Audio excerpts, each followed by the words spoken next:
بشارت آپ نے فرمایا ہے قرآن مجید میں اللہ رب العزت فرماتے ہیں بسم اللہ الرحمن الرحیم الاخلاء یومئذ بعضهم لبعض عدو الا المتقین صدق اللہ العظیم۔ خالق کائنات فرماتے ہیں کہ گہرے دوست دنیا میں دوستیاں لگاتے پھرتے ہیں اور بڑا فخر کرتے ہیں کہ یہ گہرا دوست ہے، جانے والا دوست ہے اور جانی دوست ہے، جگری دوست ہے۔ ان دوستوں کی طرف اشارہ ہے یومئذ قیامت والے دن بعضهم لبعض عدو، یہ دوست دشمن بن جائیں گے الا المتقین، اللہ والوں کی سنگت اس دن بھی سلامت رہے گی۔ نفس نفسی کا عالم ہوگا اور بھاگتے پھریں گے اور ماں بھی نیکی نہیں دے گی، دوستی دشمنی میں تبدیل اور رب کا حکم آ جائے گا انسان ایک نیکی لے کے آدمی جنت میں داخل کر دوں، ایک نیکی کے لیے ماں سے جا کے سوال کرے گا، ماں بھی نیکی نہیں دے گی، باپ بھی نیکی نہیں دے گا، کوئی نیکی دینے کے لیے تیار نہیں ہوگا، نفس نفسی کا عالم ہوگا۔ آج نیکی کرنا ہمارے لیے مشکل ہے اور گناہ کی طرف سب جا رہے ہیں، ہمارا ماحول ہی ایسا ہے، ماحول ایسا بنایا جا رہا ہے۔ آج جنازے اٹھتے ہیں وہ پیغام دے کے جاتے ہیں کہ یہ جا رہا ہے، دوسرا بھی تیار ہے، تیسرا بھی تیار ہے، جانے والے تم اپنا سسٹم اپنا معاملات ایسے کر کے جاؤ کہ حضور علیہ السلام اور رب کی رضا پر زندگی گزار کے جانے والا بندہ خوش قسمت ہے۔ قبر میں لوگ اتار دیں گے، انگوٹھے باندھ دیں گے، ناک میں روئی ٹھوس دی جائے گی، سارا معاملہ ہونا ہے، لیکن خوش قسمتی وہ اس بندے کے لیے ہوگی جس کی زیارت کرے گا اور نبی کریم صلی اللہ علیہ وآلہ وسلم کی اس کو مسکراہٹ نصیب ہو جائے گی۔ حضور علیہ السلام اپنے غلام اور حضور کا پسندیدہ شکل بنا کے جانے والا جب حضور کی زیارت کرے گا تو حضور فرما دیں کہ یہ میرا غلام ہے، تو معاملات آسان ہو جائیں گے، کیونکہ قبر کی منزل آسان ہو جائے تو ساری منزلیں آسان ہو جاتی ہیں۔ دوستو آج آپ کے سامنے اور ہمارا ماحول ایسا ہے، جنازے بھی دیکھتے ہیں اور بلکہ ہمارے علاقے میں 6 مہینے کے بعد بندہ ختم ہوتا ہے، اس کی قبر کشائی ہوتی ہے اور بڑا ایک عجیب منظر میں نے دیکھا، مجھے بھی پیغام ملا، میرے دل میں حسرت تھی، خواہش تھی کہ قبر میں ہم کو دفنا دیتے ہیں، اس کے پتہ نہیں کیا معاملہ ہوتا ہے۔ آج یہ قبر کشائی ہو رہی ہے، میں بھی ادھر پہنچ کے دیکھا تو وہاں پہ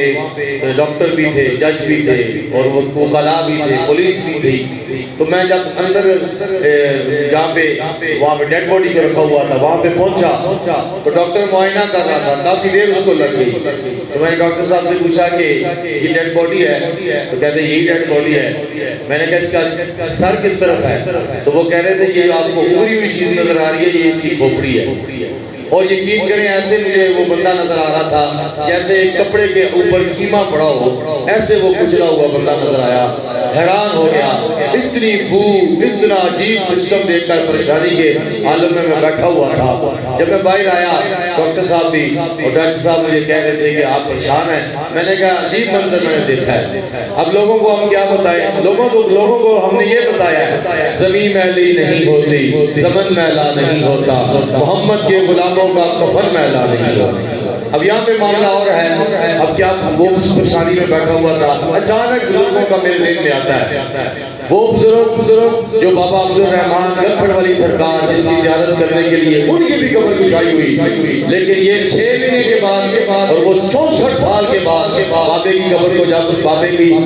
قبر کو کھولا گیا، میت کو باہر نکالا، کفن بالکل سلامت پڑا ہوا تھا اور کفن کو ہٹایا گیا، ایک اور منظر دیکھ کر لوگ بڑے سبحان اللہ کا نعرہ لگانے لگ پڑے اور باتیں کرنے لگ پڑے، یار کیا بات ہے؟ جب کفن کو ہٹایا گیا تو سینے پہ پھول کی پتی تر و تازہ پڑی ہوئی تھی، تو پھر میرے ذہن میں آیا نہیں بات ایسے ہی ہے، زمین میلی نہیں ہوتی، زمن میلا نہیں ہوتا، محمد کے غلاموں کا کفن میلا نہیں ہوتا۔ آج کفن میلا نہیں ہونا چاہیے، آج نسبتوں کے ساتھ جانے والا بندہ خوش قسمت ہے۔ میں نے بڑے اکڑے ہوئے لوگ دیکھے ہیں، میں نے ایسے اکڑے ہوئے دیکھے ہیں ہیں, کھچا ہوا چہرہ بھی دیکھتا ہے لیکن دل افسردہ ہو جاتا ہے. سبحان اللہ کا کہنے کا دل بھی نہیں کرتا اس وقت,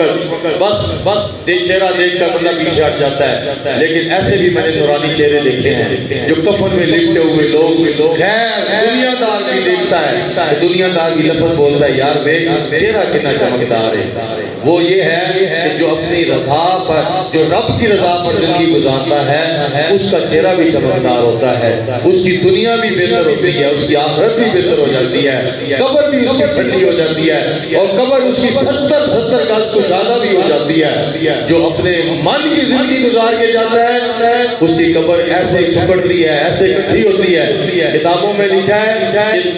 پسلیاں جو ہیں آپس میں ایک دوسرے کے اندر دم کرتی ہیں. دوستو چاہتے ہیں کہ ہمیں حضور کی مسکراہٹ نصیب ہو جائے تو حضور کی غلامی کا پٹا جو ہے وہ گلے میں ڈالنا پڑے گا, دنیا میں کچھ کرنا پڑے گا, اور سب سے بہترین انویسٹمنٹ صالح اولاد نیک راستے پہ لگا کے جائیں تاکہ بچہ نمازیں پڑھتا رہے,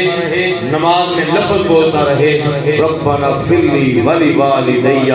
وہ دعا ادھر مانگتا رہے گا, نمازیں ادھر پڑھتا رہے گا, بابے کی قبر میں روح کو ثواب پہنچتا رہے گا. تو یہ بہت گفتگو ہے, بڑی باتیں ہیں, لیکن آپ کا اشارہ تھا اس کی طرف میں نے اشارہ کر دیا. دوسرا مسئلہ جو انتہائی اہم ہے وہ ہے مسئلہ استبراء. ہم پیشاب کرنے